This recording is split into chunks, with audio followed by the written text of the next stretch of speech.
Tsunade snarled at the boy. She knew he was right. She had tried multiple times to use that sword, but nothing worked. Same for her father, mother, and anyone else who tried. Maybe the boy was telling the truth, but the sword belonged to her grandfather, not him. Seeing the discussion getting heated and almost everyone getting into battle stances, Nina decided to butt in. "Tsunade-san, how about a little bet?" Nina suggested. Now that got her attention. If there is one thing she never backs out from, it's a bet. Yes, you can choose anyone from this group to be your opponent, and if you beat that person we will just go away. If we win then you surrender the sword to the boy. Of course I don't expect you to pick up a real challenge like me, you are an old drunken hag after all. Hearing those words, Tsunade fumed. "Drunken old hag? I will show you. You know what? I challenge you to fight. To sweeten the deal, if you win, I will even give you my grandfather's necklace on top of that sword to the brat. But if I win, and I will, you and the brat will lick my feet." She raised an eyebrow at her demand, but nodded nevertheless, confident in her plan. Others got away from the two women as they got ready to fight. Tsunade was confident in her victory. She was the strongest kunoichi in the elemental countries after all. No other female could beat her, and only a few people were just strong enough to be able to accomplish it, all of whom she could recognize. Nina recognized that look, that arrogant, cocky, overconfident look. As soon as she saw it, she knew what she was expecting to be a challenge was actually going to be a piece of cake if she does this correctly and surprises the blonde hag. You know Tsunade-san, my eyes can see right through your genjutsu, so I know how ugly you really look. You try to cover it up and hide your age. But a genjutsu is no real match for natural youth, is it? It's useless. I myself look only a little younger than you. While if you cancel that genjutsu, I could call you grandma. Tsunade was slowly but surely falling for Nina's taunts. Finally she charged at her, fist cocked back with a lot of compressed chakra on it. Damn, if that fist connects properly, it can probably break a mountain, Naruto thought. He was analyzing the technique with his eyes, covered by his sunglasses. Natsumi was watching the one she considered her new idol about to battle with her savior. She was quite curious of the results. The reason she had accepted Tsunade as an idol so quickly was because healing fascinated her to no end. She wanted to outdo Tsunade, leave her so far behind that she couldn't even spot her. She was broken out of her thoughts by Tsunade's battle cry. "Eat this!"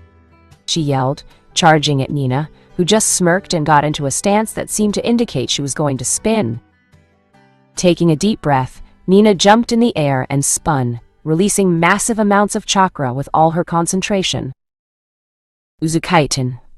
Whirlpool Divination, Spin, S rank. The result was a huge whirlpool of chakra that seemed to be divided in two parts. The inward layer was chakra being expelled extremely quickly from Nina, at the end of which Tsunade was suspended.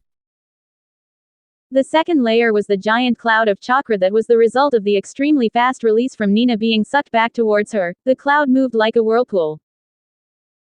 If someone were to touch it, he would get sucked in till he got to second layer, and then pushed back, only to be sucked in again. All the while the violent chakra would do damage to the opponent's bot. Tsunade was caught right in the middle of the technique. There was no escape. Instead of pushing her out, the technique was pulling her in, towards Nina, while the constant flow of chakra Nina was releasing kept pushing her away. So in short, she was going to be battered by the technique till it was cancelled. Nina showed no mercy, took no chance at all. She continued the technique for 2 minutes straight. When she finally stopped, Tsunade collapsed, breathing and heartbeat erratic. Nina too was breathing heavily. Even with the Uzumaki reserves she inherited from her mother, that technique was extremely taxing, and to maintain it for this long was something she would never have thought to try. But still, she didn't want to risk it. Having seen a little of what Orochimaru was capable of, she was a bit wary of Tsunade. Even with Nagato with her and a massive amount of surprise factors, they had failed to take Orochimaru down. For now though, Nina was happy with the fact that she had done it. She lay there, the greatest medic nin alive, beaten in one move, within 2 minutes. Complete humiliation. May God bless the soul that would face her when she woke up. Shizune gasped and ran to her mentor, and immediately began healing. No one from the group paid the mid-jonin level girl much thought. There was no one in the group that couldn't handle her except Natsumi, and with how many of them were around, it was impossible for Shizune to do a sneak attack on her. Nina walked towards the duo, and so did Naruto. Finally, Naruto told Nina to open the blood seal with Tsunade's blood, while he removed her necklace. "What do you think you are doing? You should wait till Tsunade-sama wakes up." Shizune all but yelled at the two of them. Tears were clearly visible in her eyes, but she refused to let them fall, lest she humiliate her mentor even more. Naruto just responded with a bored tone, "You really think we know nothing about her? She has made thousands of bets and she rarely ever pays up. That's how she owes so many people fortunes. Hell, she owes my mother 20,000 ryo. But we will get that later someday. For now, since we obviously won the bet, we are taking our winnings and leaving." Shizune wanted to protest, but the conditions were not in her favor. She alone stood no chance against all of them, and the redhead Hyga had defeated Tsunade with a single move. When the blood seal finally released the sword, all that were present marveled its beauty. The sheath was pure black, with intricate silver dragon designs on it. When Naruto pulled the blade out of the sheath, he was amazed at how incredibly deadly it looked. The blade was red-black in color. It had not a single scratch on it, but you could tell it was thousands of years old. The grip was black in color. The handguard was made of 2 silver dragons on each side. Naruto grabbed the handle and pulled the sword out. As soon as he did, though, he heard a voice that was not his or Kijibi's in his head. "What do you value most in your life?" Without any hesitation whatsoever, Naruto answered, "My family, those that I love, and those that love me back." The sword hummed in approval before the silver dragon sprouted red wings that looked exactly like the blade, black at the edges. All in all, the sword was exotic. To check if the sword had accepted him, Naruto tried to channel his wind-natured chakra into it, and grinned when he saw the sword glow bluish with saw-like movement. A huge grin plastered on his face as he raised the sword over his head. Nagato cheered him on as he whooped in victory. Chapter 7. Reconciliation. Hai no Kuni. Naruto, his friends, and other members of Akatsuki were currently gathered up in a small clearing where they were setting up camps to stay the night. Naruto himself was perfectly aware of Nagato's impatience when it came to meeting his mother and sister, but his cousin still never failed to remind him of it. He almost rolled his eyes when Nagato felt the need to mention it. Again. "We can finally contact Kushina-san now. What are you waiting for? Now Naruto, you have no reason to delay it again, right? I have a special surprise for you depending on your answer." If Naruto hadn't already known, the irritated smile on Nagato's face made it more than clear it wasn't a good kind of surprise. If the brat keeps delaying the meeting anymore, there is going to be a second moon in the sky. Heh, of course not, Nagato-san. I myself wonder how they are doing. It has been so long. A bit more than a year, right? I was merely doing what was necessary. I had no intention to delay this any more than what was unavoidable. I think you already know that. Nagato nodded. It had been more than a year since they had met at the valley where Hanzo had confronted them, and they were betrayed. A year since he found out there were more of Uzumaki clan than just himself. A year since he found out he had family left. There was brief silence as they went into some personal flashbacks on what they did during the year. Then Naruto decided to see what his new summons had in store for him. "See you soon." Going through the standard signs of summoning, He slammed his hand on the ground after biting to give blood sacrifice. Kuchiosa no Jutsu, eye summoning technique. There was no need for putting too much chakra, as he only needed a courier dragon. A moderate puff of smoke later, there was a horse-sized dragon with blue scales in front of Naruto. Its body was lean and streamlined, more suited for speed than strength. Greetings, Summoner, I am Erden, at your service. What is my task? Her voice was smooth, but not musical, like the Dragon Queen Aridase's. Erden Chi quest. Naruto handed her the scroll in which he had written down a detailed description of the events that took place in his year-long training, as well as a request for them to meet. Please take this scroll to the Uzumaki compound in Konoha, and give it to Kushina Uzumaki or Kasumi Uzumaki. You will know where it is, as there is a giant red spiral marking the training ground with the clan symbol, which should be easily visible from the sky. The dragon named Erden gave her master a nod, took the scroll in her mouth, and prepared to take flight. Just before going airborne, she turned her head towards Naruto. Please summon Aridase-sama so that she can explain your duties and abilities as a dragon summoner. As soon as Naruto gave her a nod showing he got her message, the lean blue dragon took flight towards Konoha. Erden seemed fairly fast, making Naruto wonder how fast the phoenix summons of his sister would be, if that speed was considered slow in their comparison. Deciding that he will see them later anyway, he moved on to his current task, summoning of the Dragon Queen. Kuchio's no Jutsu. Aridase no Ryu. Summoning technique. Aridase of the Dragon Clan. There was a giant puff of smoke, out of which came the familiar sight of the Golden Dragon Queen. As she leaned forward, then the Raijin on Naruto's back started to glow. Naruto wondered what was happening, probably checking if the sword is real, he mused. His musings were stopped when the world around him changed. What? He looked around indeed. Instead of the small forest clearing, he was now in some mountain region with lots of caves and clouds. What the hell? Aridase chuckled when the little summoner looked around in panic and wonder. Relax, Naruto-chan. I just reverse summoned you here, and will send you back soon. The reason was I didn't want to reveal any of our secrets to anyone but our summoner. Naruto relaxed after hearing that. It made sense now that he thought about it. Nothing is invincible. Even though Kaa-chan had told him that dragon scales were nearly impossible to get through, he knew that nearly wasn't quite completely. And the rare cases where it can somehow fail was to be kept secret, or their battle prowess would take a huge hit. In Ninja World, a loud ninja that boasts about how awesome he is and points out his own technique's workings is useless. Secrets are required for survival. The less people that know about what you do and how you do it, the better.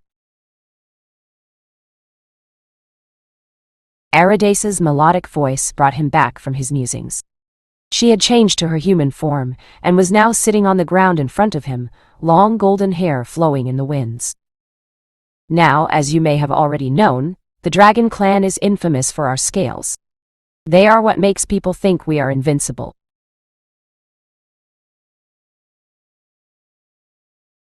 The reality is far from it, though.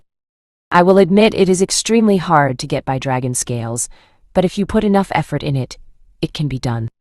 This is going to take some time explaining, so please relax and sit down. After Naruto did so, she continued. I have lived for around 2,000 years, and my own scales have given up more than a dozen times till now. I will let you know what you must avoid getting hit by, so that our weakness remains a secret. Us dragons cannot reproduce, all of us are females.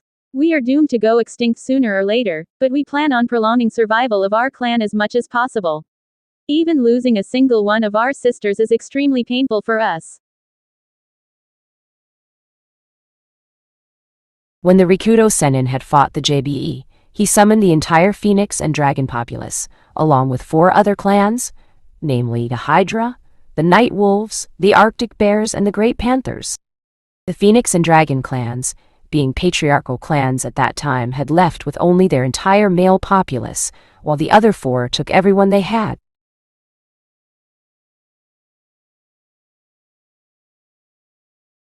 The fight was vicious, and everyone who fought except a few Hydra and the sage himself perished. Those Hydra, too, only survived because of their ability to divide and reform themselves, even if their body is broken into many pieces. With all the males gone, only us female dragons were left. Same thing happened with the Phoenix clan. So that's how all Phoenix and dragon summons are female, and cannot reproduce. Aridace bit back a grimace. No matter how long it might have been, recounting that event still brought sorrow. It wasn't a fact to be proud of that the males in her time didn't think of the females as fighters, but they weren't treated poorly and had the same rights ignoring the battlefield. Hence, she didn't hold any grudge against those who perished on the battlefield that day, fighting alongside the Rikudo Sennin.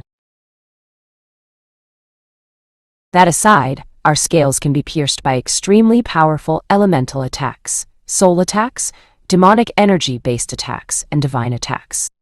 An example of one such attack would be any elemental technique used by a Bijai or a Jinchuriki, who is cloaked or in their tailed form, or any technique far surpassing what is considered S rank, even if no special chakra is used for it. In your Rai Sennin mode, your entire body will be covered in extremely fine dragon scales.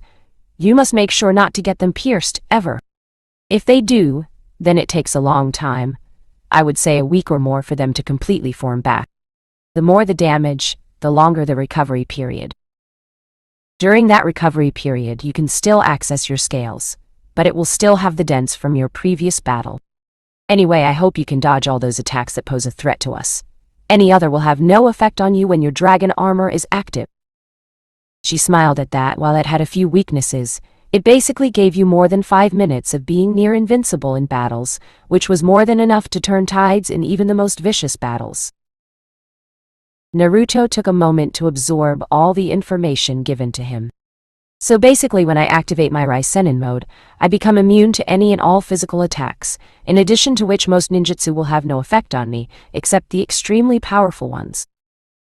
The Rai Sennin mode is useless against demonic, soul-based, and divine attacks. Am I right so far? Not really. The Rai Sennin mode is not useless against those attacks. It is just weak. If the attacks are powerful enough, they can get to you. Otherwise, you will be protected. At the very least, it will give you additional resistance from the attack. If a demonic elemental attack manages to hit you, and is powerful enough to completely obliterate you, with our protection you will at least survive. That was good. Naruto grinned. Aridace decided to continue her explanation, as Naruto seemed to have gotten her point. The next thing you need to know is that you must be within 100 meters of Ryujin to be able to go into Ryu Sennin mode. The sword is your link with the dragon realm. The moment you lose it, you won't be able to use any of our abilities except the basic summoning. But that's not the only thing Raijin is capable of doing.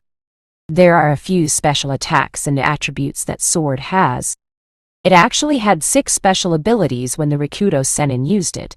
But after the battle with JB, the sword was weakened since we lost half our population. Its abilities are only half of what they used to be, both in number and power. The Ryujin is an indestructible weapon, but it can be further weakened if you're not careful. If it goes too low on souls, it starts starving, or if a soul is particularly powerful, it may disrupt the blade's energy, making the sword's abilities less powerful.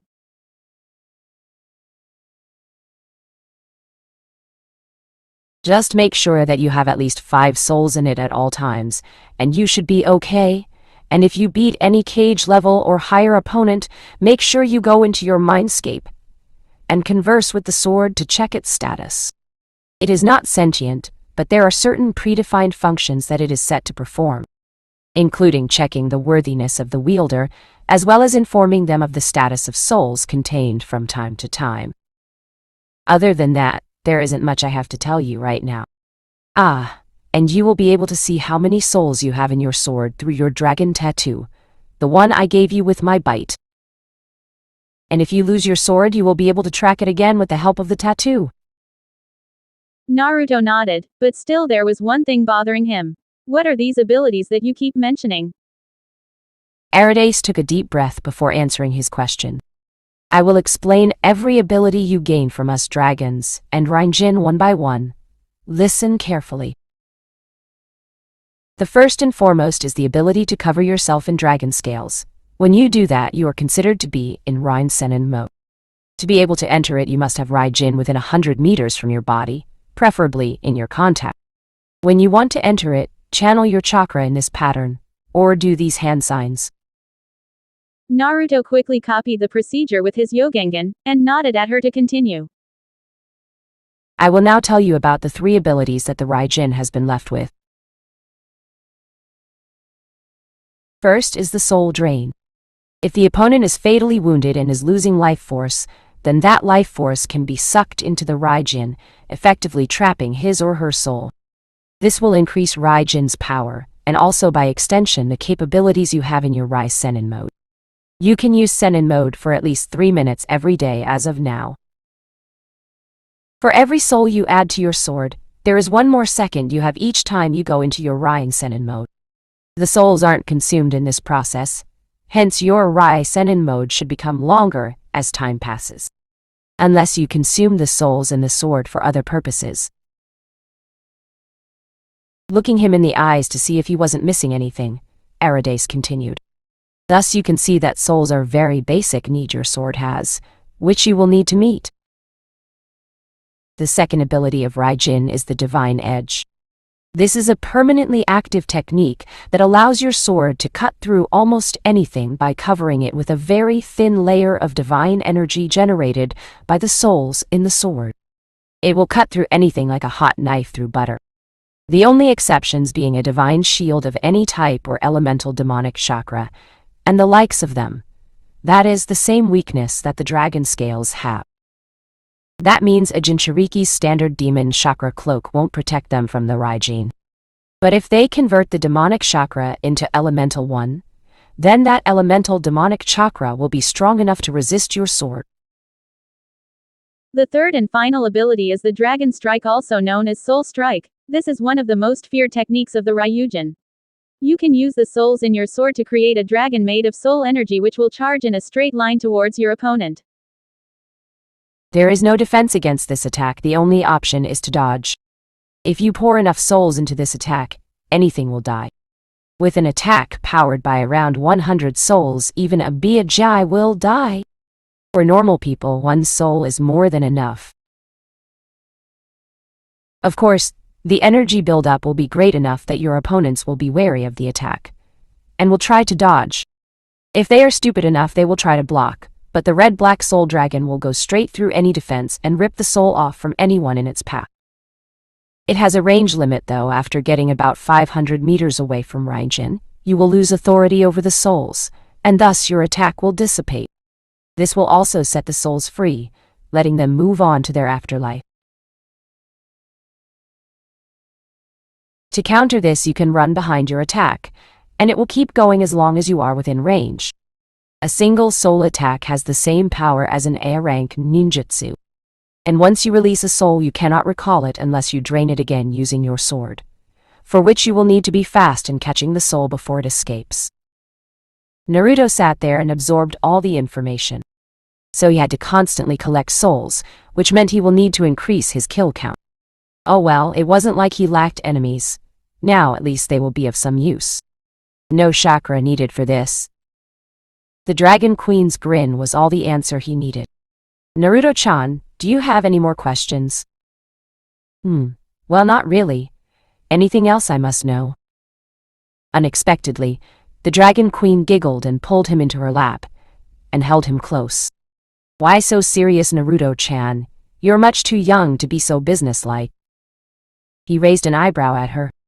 You didn't seem to think way when you gave him a task that could have got me killed. What changed? Don't think poor of me because of that. What changed is that you are my master now. While before you and I had no ties. Also, I wouldn't have given you the task if I didn't think you could accomplish it safely. And you seem to have many powerful people there to protect you from any danger. Naruto gave her an almost imperceptible nod. True, but since you pulled me in here without letting me inform others about what's happening first, It would be best to finish this fast before they start to panic. So I'd prefer if you continue with the explanation, please, Aridas-sama. She felt only slightly offended when he indirectly accused of poor work ethic, but then giggled mentally at the fact that such a small child was able to rile her up. You will go far, Naruto-chan. I'm sure of it.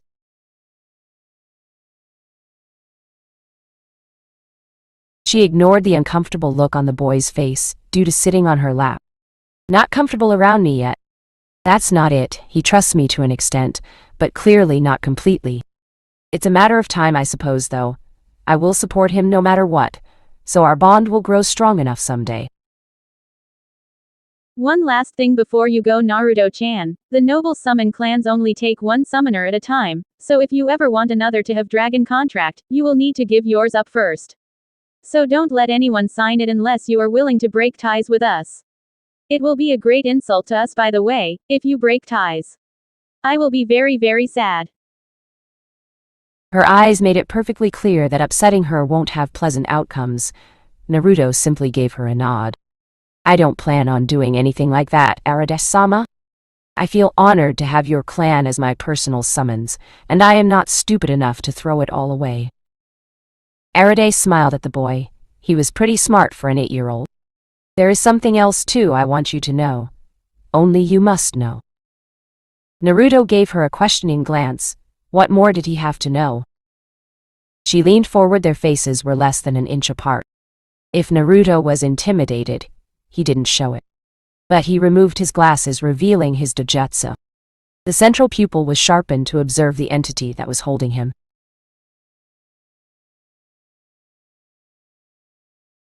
Being so close, he noticed many fine details he wouldn't have been able to notice otherwise. Her breath was much warmer than a normal person's, almost hot. Her skin was covered in very fine scales, which were visible even to the naked eye if observed carefully. Her golden eyes seemed to burn with an internal fire as she stared at him. And lastly, even her skin was hot to touch, not enough to burn, but as if she had been the intense heat of a desert for hours. Her smooth melodic voice interrupted his observations.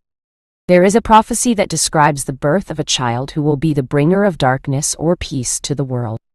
Either way will not complete, but it will be great change.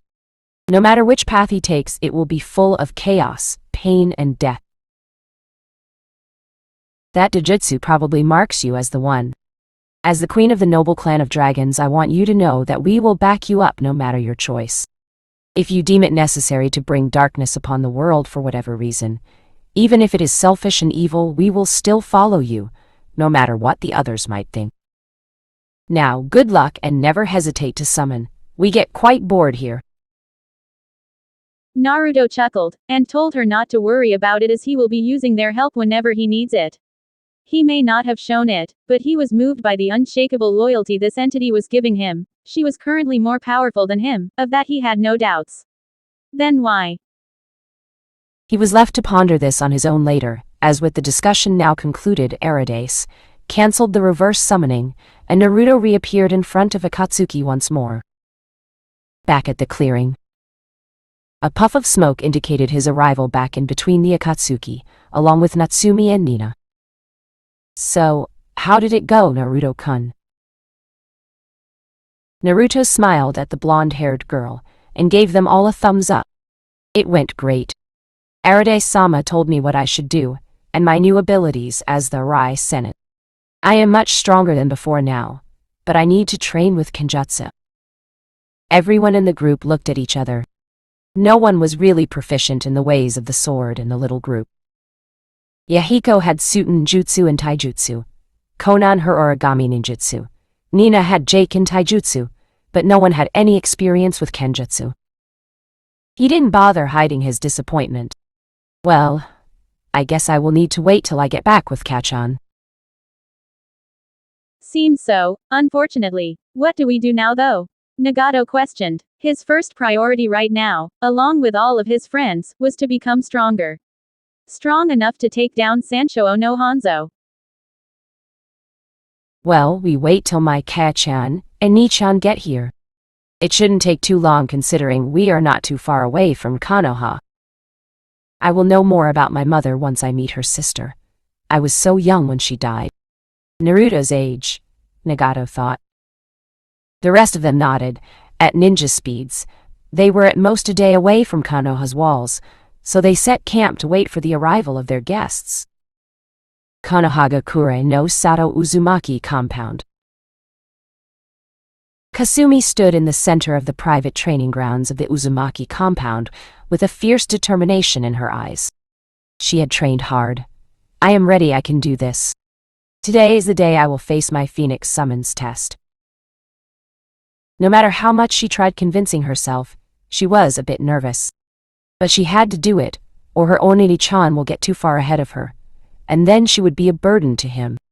Kasumi was never going to tolerate being a burden. She wanted to help her brother and mother, and she would do anything she had to in order to accomplish that. Going through the summoning seals, she slammed her hands on the ground. Uchiyosa no Jutsu.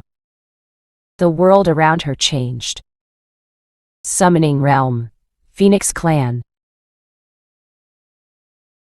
Kasumi found herself staring at a fairly large phoenix sitting a few feet in front of her. The bird was made completely out of dazzling golden flames, and its red eyes seemed to bore into her soul.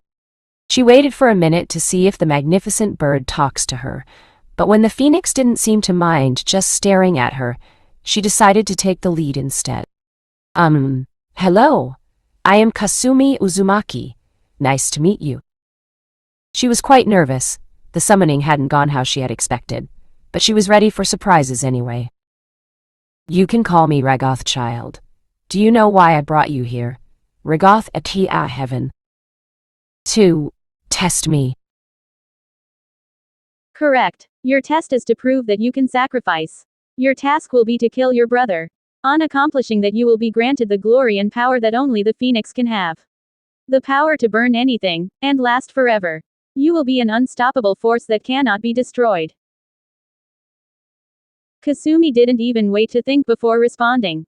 Absolutely not. No power is enough compared to my Oni-chan and Ka-chan. My family is the reason I want power. There is no way that I am going to sacrifice them to get what? More power.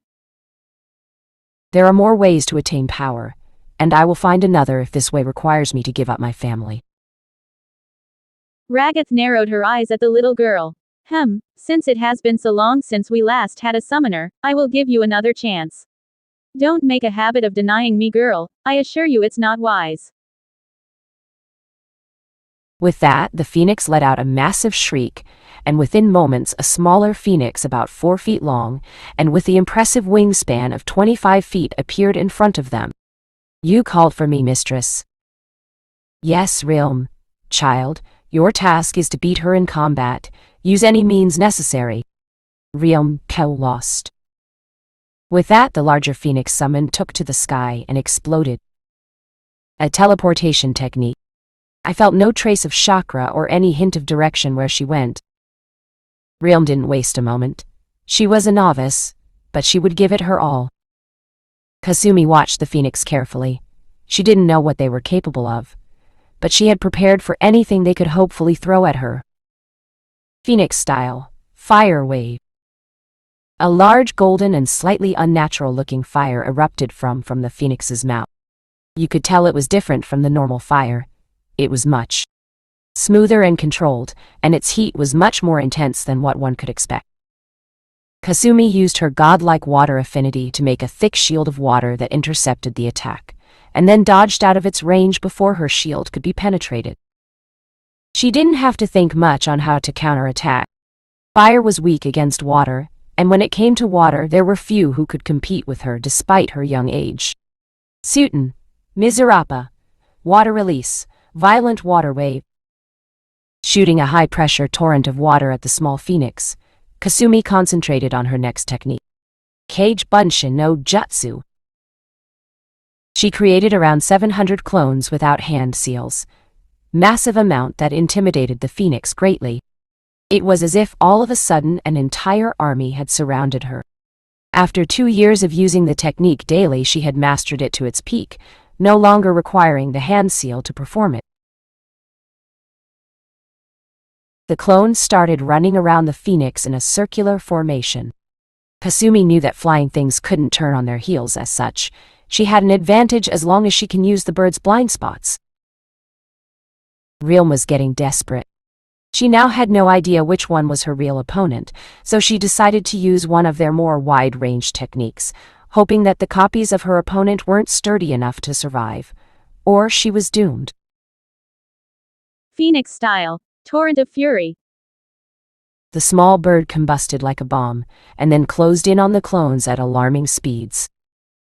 Kasumi's eyes widened as the phoenix tore through the army of clones, while they kept throwing various water jutsu at the bird.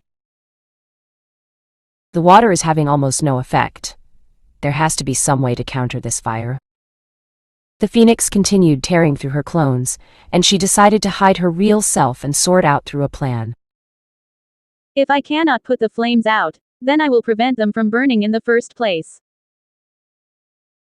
Any kind of fire needs oxygen to burn, be it normal fire, amaterasu, or maybe even phoenix fire. If I use my wind manipulation to move all the fresh oxygen away from the bird. With a new plan in place, Kasumi gave mental commands to her clones. While majority kept distracting the phoenix with water techniques, around 20 stayed behind and manipulated wind so that they can guide the oxygen away from the phoenix. Their numbers were dwindling fast. Already about half of them had been destroyed. Realm slowly found her techniques using more and more power, much more than what they should. Then it became harder to breathe. Slowly, but surely, the phoenix collapsed. With a few more water jutsu and more wind manipulation, it lost consciousness. Kasumi dismissed her clones with a satisfied smile. She did it? It was clear to her now that phoenix fire did need oxygen to burn, albeit much less than normal fire. Additionally, it was much hotter and highly resistant against being put out. Before she could celebrate her victory, the first phoenix she had appeared before, who had introduced herself as Ragoth, descended from the skies. Very well done, child, I'm impressed. Now finish it. What do you mean, Ragoth-sama? Kasumi asked suspiciously. She hasn't been behaving like what Kei-chan said boss summons usually do. I mean exactly that. Kill her to confirm your victory. Once you are done, I will hand over the summoning rights to you. Kasumi contemplated on her options. She could kill the phoenix, of course, but will it be worth it?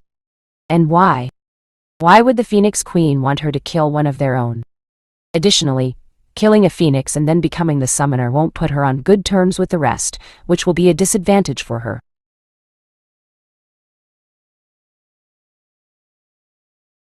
Then she realized, the Phoenix Queen didn't want her to kill Realm. This was a test. Kasumi smiled. I understand what you mean, Ragoth-sama.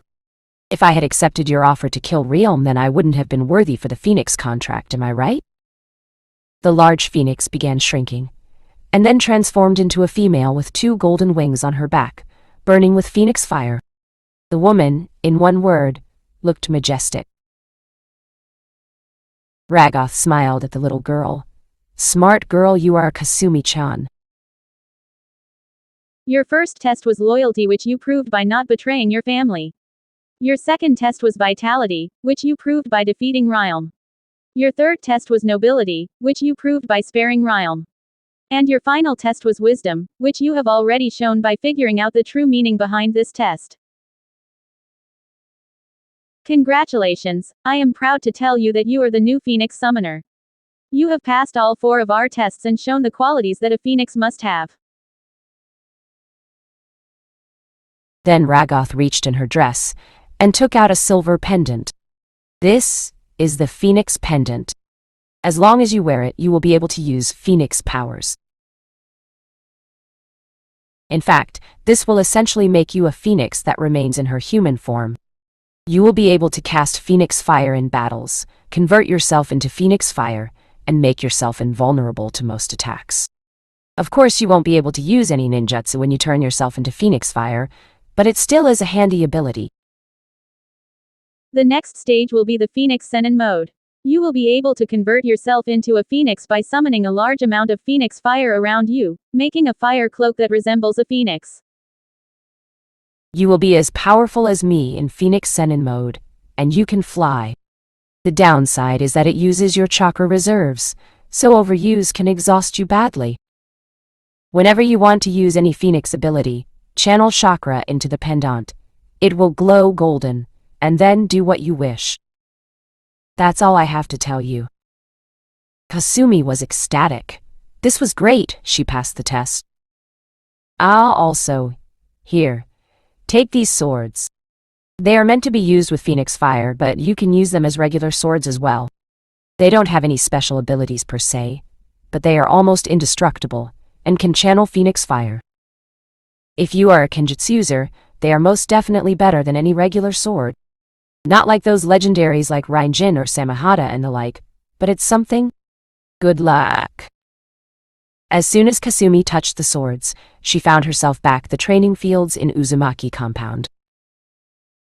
She sighed contentedly. Now all she had to do was wait for. Before she could finish her thoughts, she saw her mother enter the compound.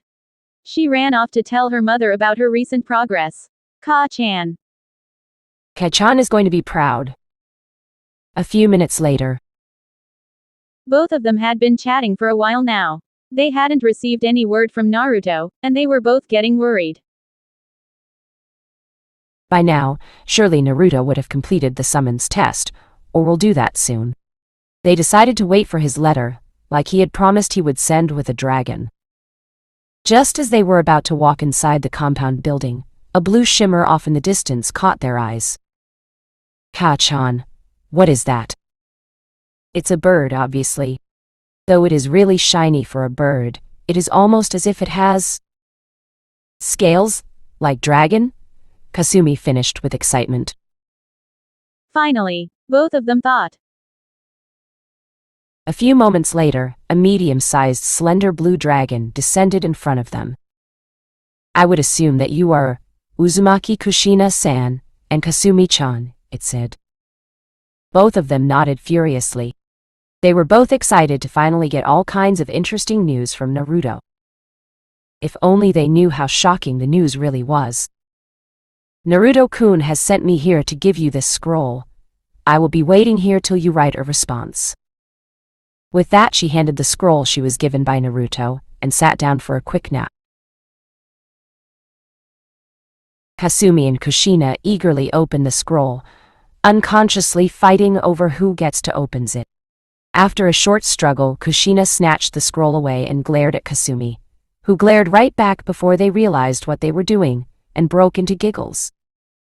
Sorry, Ka-chan. It's okay. The dragon seemed to be mildly amused by their fight, but didn't comment on it. Then both started reading the scroll. Hi Ka-chan and Kasumi-chan. Hope you're doing well. A lot has happened since I have been away from home, but I can't tell you everything, or I will have to write a whole book, so I will tell you the basic stuff. First of all, Uzumaki clan isn't as extinct as we thought it was. I found one of our male members who also managed to activate the Rinnegan in Rain Country. But there is something very interesting you must know. He told me his mother's name was Uzumaki Shiki. That's the name of your sister, am I right, Ka-chan? If I remember right, then that means he is not only from our clan, he is our close relative too. He wants to meet you and Kasumi soon, but he can't come to Konoha. Please let us know when we can meet. There was also this woman, Uzumaki Nina, who helped us save another Uzumaki, Natsumi from Wave Country, and Orochimaru. Before Kasumi could comprehend what had happened, Kushina fainted from shock. Ka-chan. Kasumi tried to wake Kushina up, but apparently she was out cold for at least a while. Sighing, she picked up the letter and continued to read. I wonder what caused her to faint. She is not someone who would simply faint if you tell her she has new clan members, or some old relatives are found. She would be happy, that I would expect, but what caused her to faint?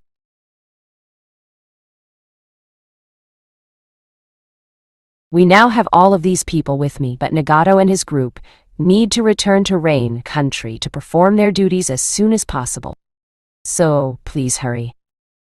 We will discuss everything when you get here. I hope you are both fine, and I love you both. Safe. Journey to here, my dragon summon will guide you to my location. Naruto. Kasumi rolled back the scroll. She was extremely excited and nervous at the same time. We are going to have a bigger family. But how will they react when they come to know about mine and Naruto's condition? I hope they react nicely, or I will make sure we have a smaller family, but Ka-chan always told me Uzumakis have always put family above all, so it probably won't be necessary. Just then, Kushina started to regain consciousness, and as soon as she did, she jumped up, grabbed the scroll from Kasumi's hands, started to read it again. All over her face there were various expressions that Kasumi could read. Shock, disbelief, hope, and anger. Ka-chan, are you okay? What's wrong? Kasumi asked with worry, evident in her voice. Kasumi-chan, I cannot tell, as I don't want you to get your hopes too high and then shatter them. But I just hope this means what I think it does. Kushina was trying to sound calm but completely failing in hiding the apprehension in her voice. Kasumi was really confused by her mother's reaction to the good news. Even more when she saw a tear fall down her cheek. Why is Kei-chan reacting this way? I don't understand. Get ready, Kasumi-chan. We are going to leave now. Nodding, Kasumi set off to take all the essentials that might be needed, including various weapons and sealing equipment. Since the time Naruto had been away, she had been concentrating on F-ninjutsu more and more, until it became her main area of expertise. She had been fascinated by all the possibilities it opens, and her desire to continue the legacy of her family as F-ninjutsu masters also helped. Of course she was nowhere near her mother's level, but she could be called a Fuinjutsu mistress if given some more time to study. She had developed her own modified version of tracking seals, for instance. Her version allows multiple people who have the same seal to be able to tell where the others are located, and if close enough they will even be able to talk to each other. Her motivation had been the ability it gave to be able to tell where Naruto was located, of course. Once she gets the seal on him, their communication problems will be reduced drastically. Once her packing was done, she exited the compound and joined up with her mother. Are you ready, Kei-chan? It would be better if you follow us with your Phoenix summon. I can fly with Naruto's summon, since mine can't fly. Nodding, Kasumi summoned a medium-sized phoenix and got on top of it. Lead the way, Dragon-san. With that, they took off to the sky. Back with Naruto. Kushina and Kasumi had just arrived, and ever since her arrival Kushina had been staring wide-eyed at Natsumi. No one really understood what was going on, until Kasumi spoke up.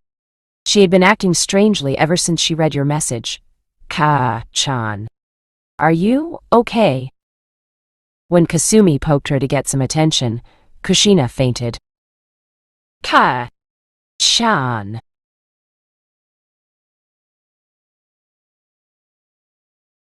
Is it really normal for her to behave like that, Naruto-kun?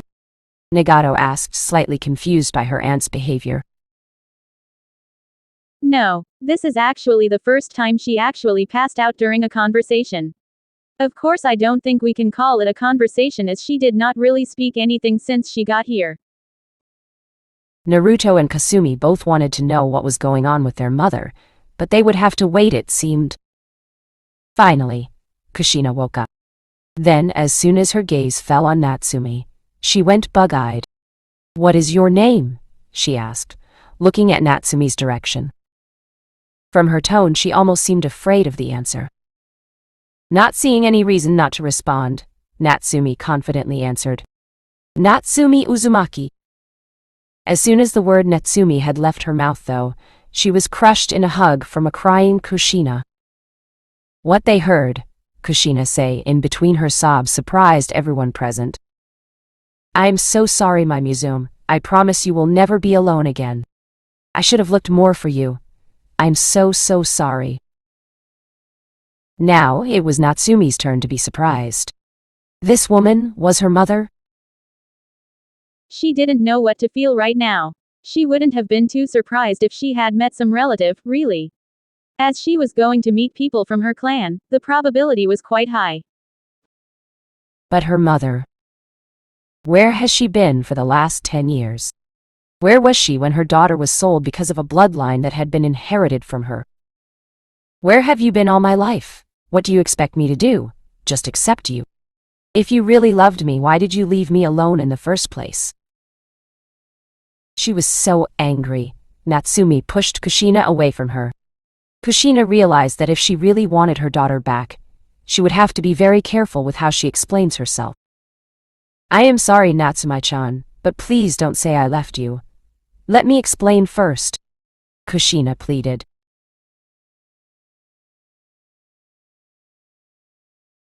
Natsumi decided not to speak. She didn't want to lose the chance of finally having a family, but she couldn't find it in herself to just forget the loneliness and sorrow she had felt in the 10 years of her miserable life. I can't just blame her for everything, though. Maybe she had a good reason. So she looked at Kushina with expectant eyes. Kushina, seeing Natsumi's expression change from rage to confusion and hope, decided to grab the opportunity. This is my only chance to get my daughter back. Natsumi-chan, you are my first daughter. I gave you birth when I was 16, we were in Wave Country at the time, me and your biological father Namikaze Minato. But afterwards you just mysteriously disappeared from the maternity ward. We searched high and low for you for a long time, but we never found any trace of your presence. For a whole year I stayed in Nami looking for you. I searched everywhere. I didn't eat anything for days in a row except chakra replenishing pills. I broke into people's homes and searched every corner. I really tried, Natsumi-chan, even when Minato and others left after a month to Konoha. I stayed. After 2 years I found no trace of you, and with all the problems in Konoha, I am sorry, Museum. I tried to convince Minato you were alive, and out there I really did. But everyone told me to move on. After a while, Kushina took a deep, painful breath in. I gave up too. I hoped wherever you were, you had a good life. But I wasn't so sure I would be able to find you again. Museum, please give me one more chance, I promise. I will do anything for you. You will never be alone again. By the end of the explanation, Kushina was openly crying and begging on her knees in front of Natsumi. For all her convincing herself that she wouldn't just forgive Kushina for her 10 years of absence, Natsumi couldn't find it in herself to keep up her grudge anymore. Here was her mother who had kept her in the womb for 9 months, given her life, and then spent 2 whole years just looking for her. She knew Kushina had no chance of finding her in Nami. She had been in the Lightning Country all her early life, until she had been taken to Gato. Finally, she gave up and hugged the crying woman in front of her. Don't cry. I will forgive you if you make up for it. Almost instantly Kushina was up, though she was still sobbing, and wrapped Natsumi up in a bone-crushing hug and gave the most vibrant smile of her life. Seeing that smile, Naruto and Kasumi realized something. She never really smiled with all her heart. She was always sad on the inside, for losing her first daughter. The twins were both surprised by all that was revealed. So, Ka-chan, I have a sister? Kasumi asked nervously. Kushina nodded enthusiastically. Yes, and we are going to give her all the love she has been missing for her first 10 years of her life and more. By now Kushina was kissing Natsumi all over her face. Now Natsumi finally understood what it felt like when your mother embarrassed you in front of everyone. Oka-san, please stop doing that. Kushina immediately stopped, as if following an order, and embarrassedly replied with a sorry in a tone that clearly indicated that she was not sorry. The twins decided to let Kushina have some reunion time with their new sister. They will get theirs later. As much as I like seeing your family reunited again, Kushina-san, I had a formal request for you. Kushina looked curiously at the pale-eyed redhead. Then her eyes widened. You are a Haiga and an Uzumaki. I can't believe this. Is there a problem with that, Kushina-san? Nina asked, irritation evident in her tone. I didn't mean it like that, but it's just that there have been so many attempts by the Haiga to get an Uzumaki girl in their clan that I can't even begin to count them. Even after Whirlpool's annihilation, they didn't stop. Mostly it was because Hyugas seem to have almost perfect chakra control, and Uzumakis have gigantic chakra reserves. As you can imagine, a combination of these two will be devastating. Not to mention all the other benefits. The Bakugan's range increases when you put more chakra in it, and with Uzumaki reserves I won't be surprised if you can view 10 miles all around. Her eyes narrowed at the pale-eyed girl. Then, did they experiment on you? Nina just shook her head. I can view 10 miles all around. And my mother was a rape victim of the Haiga, so please refrain from mentioning them in front of me again. That aside, no, I wasn't experimented on. As I was saying before, I have a formal request for you. I wish to join the Uzumaki clan again, or what is left of it. Kushina thought about it only for a moment. Sure, what do I have to lose? And she is an Uzumaki and deserves a place in our clan, even if she has a Dojutsu that isn't ours. The council or Sarutobi might try to get her, though. That will be a problem. But I can handle that, I think. Of course, Nina-san, you will be welcome to the family. As is anyone else willing to join us. Nagato-kun, what do you say? If you come, I will try fill my sister's role in your life, even if it's a bit late now. Nagato bowed his head slightly as he addressed his aunt. I must apologize, Kushina-sama, but I only wanted to meet you so that I can know more about my mother. I owe too much to AIM and my friends here to back out now. I will continue towards my goals of bringing peace to AIM, and maybe later the world. Kushina smiled at Nagato. He had such good goals. She wished she could take care of her sister's son, but she couldn't take away the boy's dreams. Oh well, she will do what she can anyway. Of course I will tell you all I know about Shiki-chan. After a healthy discussion between the group was over, Kushina and her family moved away from the main group so that they can have some private talk. As soon as they were away, it was Kasumi who responded first. She squealed and hugged Natsumi. I can't believe my wish came true. I always wanted an older sister. I knew that my wish was completely illogical, as you can get a new younger sister, not an older one, but damn. I got it. I need to be careful what I wish for from now on. Can't breathe, Natsumi managed to gasp out. If she didn't know better, she could have sworn that the redhead was trying to crush her to death. I hope she loses some of her enthusiasm with time, or I am so dead, thought Natsumi, almost on the verge of tears from the lack of oxygen. Naruto was lost in thoughts of his own. I finally understand why I felt the strange need to help her, and like I knew her. Of course, how could I have not noticed before? She has blue eyes like mine, blonde hair like mine, and her facial features are like Ka-chan's. Damn, I must be really dumb. I never had any doubt about that. All you need is an orange jumpsuit and a retarded catchphrase along with an hyperactive personality. Hey! Shut up, Gin-chan, he grumbled.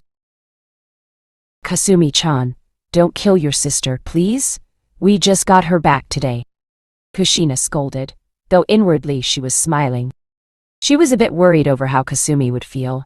She would be happy, of course, but at the same time she could have been jealous for taking away her mother's attention.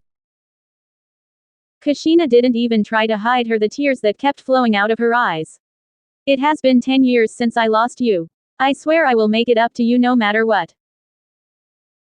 Natsumi-chan, could you tell us what your life has been like? Kasumi asked her. She was quite worried and excited at the same time for what her response would be. Natsumi frowned for a moment. as most of the memories were either bad or lies that she discovered when she was sold. But they deserve to know if I am to be a real part of the family. So she began recounting everything she could remember or was told. She told me she had adopted me when she found me abandoned in front of her house. She never really got too emotionally attached to me. It was like I was a burden for her. But I still believed she loved me and just didn't show it. Most of my childhood was spent indoors, so I never really made any friends. The first time I left my house was at 6 to get a blood test. I was alone all the time, and the only person that ever came even close to me regularly was my caretaker, who also taught me how to speak, write, and the basics of being a ninja. When I was 9-year-old, she revealed to me that she was actually an ex-kumo nin, and that I needed to know ninja basics to be able to properly defend myself. Although she never taught me anything more than how to increase channel my chakra. I was ecstatic, as my mother, as I like to refer to as, was finally taking some interest in me, and showing me that she cared. That all proved to be wrong when a few days ago, on my 10th birthday, she told me that she actually stole me from my crib. That the only reason she didn't kill me was because I had the Uzumaki bloodline. She told me my blood, when infused with my chakra, can heal almost anything, which was the only reason she had given me basic ninja training, to be able to control my chakra and increase its amount. After that, I found myself in Garo's compound, and didn't know what was going to happen to me until Naruto-kun and Nina-san saved me from there. By the time she was done, Kushina was holding her and rubbing her back in a soothing fashion, all the while whispering sweet things into her ear to help her relax. Kasumi and Naruto were both hugging them from either sides. Don't worry, Natsume-chan. I will be there for you from now on, Musume. You will never have to be alone again, Kushina softly said. Natsumi was actually quite happy by now. I have a real family. Okasan, if it isn't too much to ask, where is my Otu-san? Kushina's eyes hardened at those words. By now she loathed her husband. No, ex-husband, she mentally added. He had caused both of the young twins to be hated by a village that he died protecting. Not only that, he had been pushing her to forget about her elder daughter when she was actually alive and lonely all the while. As if that wasn't enough, he had chosen to abandon her and her 2 kids for a village full of bigots and hypocrites. I refuse to call them Ara's kids. They are mine. He was a sperm donor at best to me.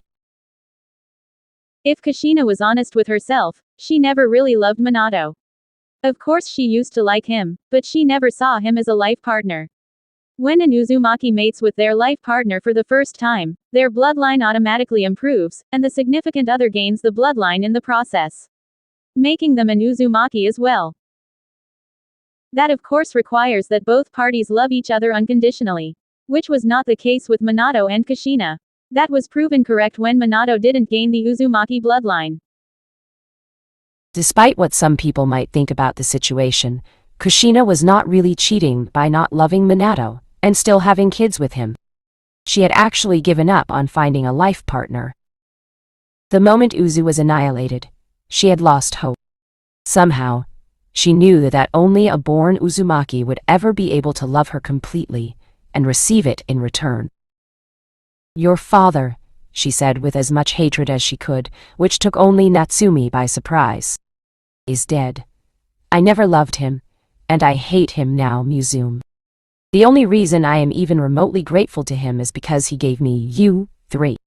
He condemned the life of Naruto and Kasumi to that of loneliness and hatred, failed to protect first child, and then told me she is probably dead, and I should forget it. By now, Kushina looked furious. If Minato was actually there, he would have pissed himself because of the hatred Kushina was directing at him. It's okay, Kashan. We are all together, that's all that matters, right? Kasumi tried to calm her mother down. Kushina took a few deep breaths and then proceeded to rub Natsumi's back again. She smiled at her 3 kids. She was finally complete. The emptiness she had felt without Natsumi, there was gone. Yes, that's all I care about, Kasumi-chan. As long as I have you 3 with me, I'm happy. Kasumi grinned at her mother. She was still ecstatic. I still can't believe I have an elder sister. Think about all the stuff I am going to talk to you about, Nii-chan. I can't wait. Then she got a mischievous grin on her face and whispered in Natsumi's ear. I saw how you looked at our brother there, Nii-chan. What do you think about him? Normally I won't share anything, but you are my family, so you can have him too. By now, Natsumi's eyes were wide from shock. She is going to be my sister for the rest of my life. Oh God, how will I put up with her? And don't worry about him being our brother. We already got Mom's okay on that. Kasumi finished whispering. Natsumi fainted.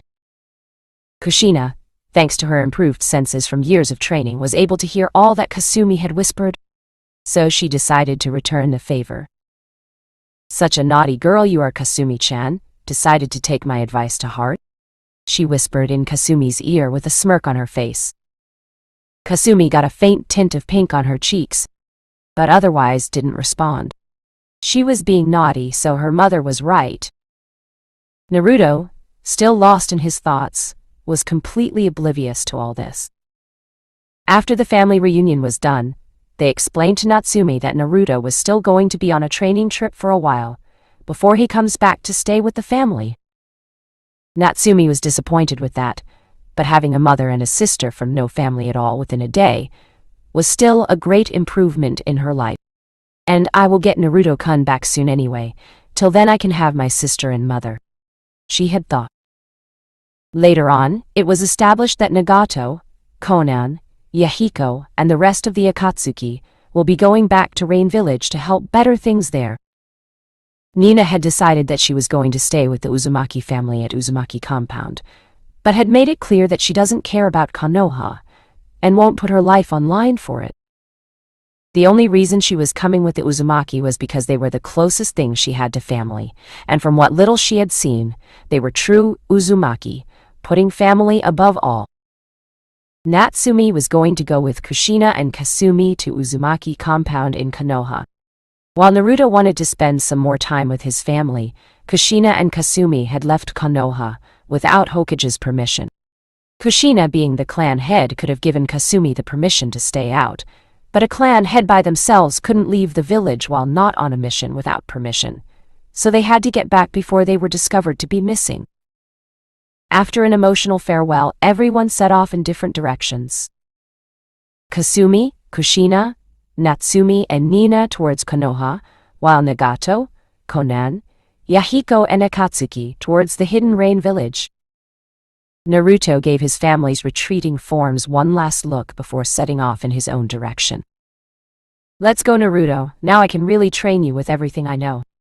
Well, the ones that you will be able to do without blowing yourself off anyway. You are not a beach, such a shame, Kyubi told him through their mental link. What's wrong? She asked. Is this going to be worth it? I don't want to stay away from them. I am going to miss years of their lives. When you are done with me, you will be much stronger than you could have been without my training.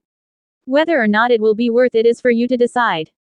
But one thing you should know is then you will be able to defend them and yourself from the enemies much better. You know as well as me that sooner or later people are going to come after you, and who knows how long Konoha will be on your side. I am not saying that they are on your side to begin with, by the way. You also have the potential to make powerful allies if you are on a travel journey. Just look back at the year. You have made allies with another Rinnegan user and a powerful group of individuals, rescued your elder sister, and got a very powerful clan member.